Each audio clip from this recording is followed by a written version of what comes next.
Hey guys, this is how to fix Toyota app not working. So guys, first thing that you will do is just simply go to the Google Play Store, and guys, I'm gonna show you multiple solution. So just simply follow along. So now just simply tap on the search button at the bottom and go to the top for the search bar and search for the application Toyota. On the left side of the screen, you should be able to see the step-by-step guide for Apple users.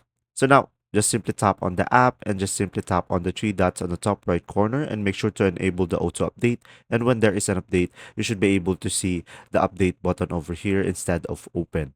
Now, if it still doesn't work, what you could try to do is just simply go to the settings on your device. And after that, just simply scroll down and just simply go to the apps. And after that, just simply try to find Toyota over here.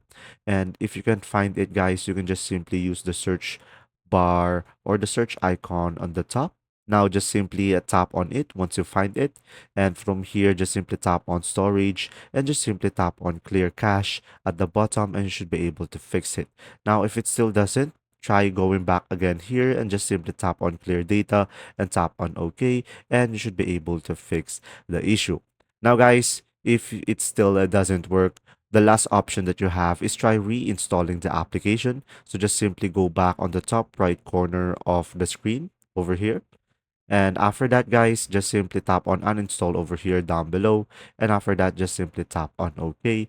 And from there, just simply go back to the Google Play Store and just simply install it back again into your device. And you should be able to fix the issue.